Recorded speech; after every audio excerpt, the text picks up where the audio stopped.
بسم اللہ الرحمن الرحیم۔ بڑا مسئلہ یہ ہے کہ قربانی واجب کس پر ہے۔ قربانی واجب کس پر ہے؟ لم سم عوام کی سہولت کے لیے ایک نصاب بیان کرتا ہوں جو علماء بتاتے ہیں۔ 52.5 تولہ چاندی تقریباً 45 سے 50 ہزار یا 55 ہزار، یہ آج کل ریٹ چل رہے ہیں، آپ دیکھ لیے گا نیٹ پر۔ تو اتنی مالیت کا کسی کے پاس سونا ہو یا چاندی ہو یا تجارتی مال ہو، تجارتی مال کہتے ہیں وہ سامان جو بیچنے کے لیے آپ نے خریدا ہے، یا کیش رقم ہو، یا یہ کہ ضرورت سے زائد سامان، ضرورت سے زائد سامان کہتے ہیں وہ سامان جو پورے سال بھی استعمال نہ ہوتا ہو۔ تو ایسی کوئی چیز اگر آپ کے پاس اتنی مالیت کی پڑی ہوئی ہے، یا ایک نہیں 2-4 چیزیں مل کے اتنی مالیت کو پہنچ جاتی ہیں، یعنی خلاصہ یہ نکلا کہ آپ کے جو استعمال میں آنے والی چیزوں کے علاوہ آپ کے پاس اتنی مالیت کی مال موجود ہے، اور ضروری خرچے اس میں سے نکال دیں، قرضے نکال دیں، وہ سب نکال کے بھی اتنے پیسے آپ کے پاس بچتے ہیں 50 55 60 ہزار تک، تو پھر آپ پر قربانی واجب ہے۔ یہ بہت مختصر بتا رہا ہوں کیونکہ اگر میں اس کی نصاب کی ڈیٹیل میں گیا تو پورا کلپ اسی میں نکل جائے گا، تو لم سم ایک بتا رہا ہوں آپ کو کہ اتنا اماؤنٹ کسی کے پاس ہو تو اس پر قربانی واجب ہے۔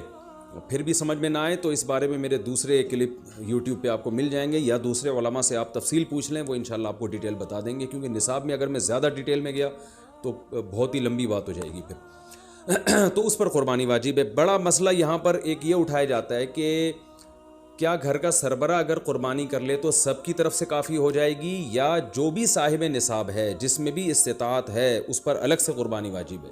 اس میں فقہا کا اختلاف ہے۔ بعض علماء کی رائے یہ ہے کہ ایک آدمی اگر گھر کی طرف سے قربانی کر لے تو سارے اہل خانہ کی طرف سے کافی ہو جاتی ہے، اور اس کے بارے میں بعض تابعین سے آثار منقول ہیں، مصنف ابن ابی شیبہ کی روایات ہیں، لیکن ہماری رائے یہ ہے، اور بر صغیر کے علماء کی رائے یہ ہے، اور امام ابو حنیفہ رحمہ اللہ تعالیٰ کی بھی رائے یہی ہے کہ ہر شخص پر الگ سے قربانی واجب ہے اگر وہ صاحب نصاب ہے۔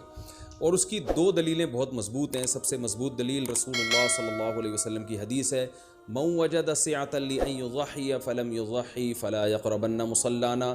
آپ صلی اللہ علیہ وسلم نے فرمایا جس کے پاس قربانی کی طاقت تھی اور اس نے قربانی نہیں کی تو وہ ہماری عیدگاہ کے قریب بھی نہ پھٹکے۔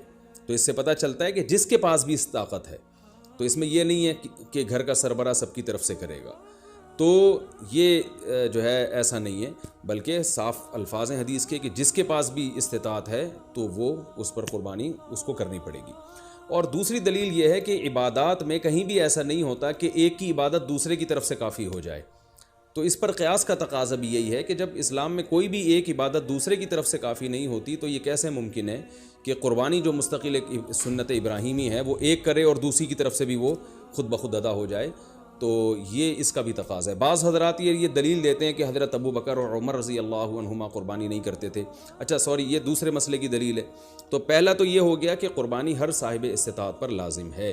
بیگم کے پاس اگر زیور ہے اور اتنی مالیت کا ہے تو اس پر بھی قربانی واجب ہے۔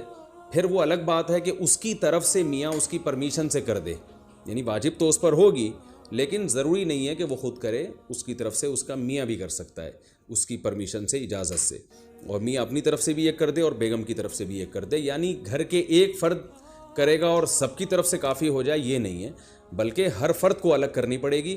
وہ الگ بات ہے کہ اپنے پیسے سے کرنا ضروری نہیں ہے، وہ فرد خود کرے یا کسی سے کروا دے، پھر جب کسی سے قربانی کروائے گا تو اس کو پیسے دے، یا جو قربانی اس کی طرف سے کر رہا ہے وہ خود اپنے پیسے استعمال کر لے تو بھی ٹھیک ہے۔ یعنی یہ بھی ٹھیک ہے کہ آپ کے جو ابا ہیں، آپ کے جو والد صاحب ہیں وہ قربانی کر رہے ہیں اور سب بالغ بچوں کی طرف سے کر رہے ہیں، پیسے کسی سے نہیں لے رہے تو بھی ٹھیک ہے، کوئی حرج نہیں ہے۔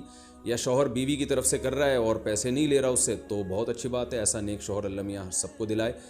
تو یا بیگم صاحبہ کر رہی ہیں اپنے خرچے پہ اور میاں کی طرف سے بھی کر رہی ہیں، میاں سے پیسے نہیں لے رہی، تو سبحان اللہ، بہت اچھا لگا آپ کو سن کے، تو ہمیں بھی بہت اچھا لگا۔ تو یعنی پیسوں کا ہر ایک کا ڈالنا ضروری نہیں۔ اچھا یہ بھی ایک مسئلہ ہوتا ہے کہ بڑا بھائی کر رہا ہے سب کی طرف سے اور سب سے آدھے پیسے لے رہا ہے قربانی کے، وہ یا تھوڑے پیسے لے رہا ہے، باقی پیسے اپنی جیب سے ڈال رہا ہے تو بھی ٹھیک ہے۔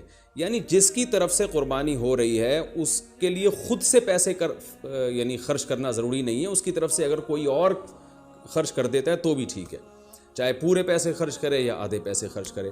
قرضہ لے کے بھی قربانی کی جا سکتی ہے. آپ کے پاس اگر پیسے نہیں ہیں تو آپ قرضہ لے کے کر سکتے ہیں، اگر آپ کو یقین ہے کہ میں یہ قرضہ بعد میں لوٹا سکتا ہوں. البتہ قرضہ کھا کے قربانی ٹھیک نہیں ہے کہ آپ نے کسی کا قرضہ دینا ہے، وہ مانگ رہا ہے، دروازے پہ کھڑا ہوا ہے، وہ دے نہیں رہے اور آپ اس کے پیسوں سے بکرے کاٹ رہے ہیں آپ. یہ ٹھیک نہیں ہے. یہ آخرت کے لیے بھی نقصان دہ ہے اور وہ بکرے کے لیے تو نقصان دہ بہرحال ہے ہی ہے.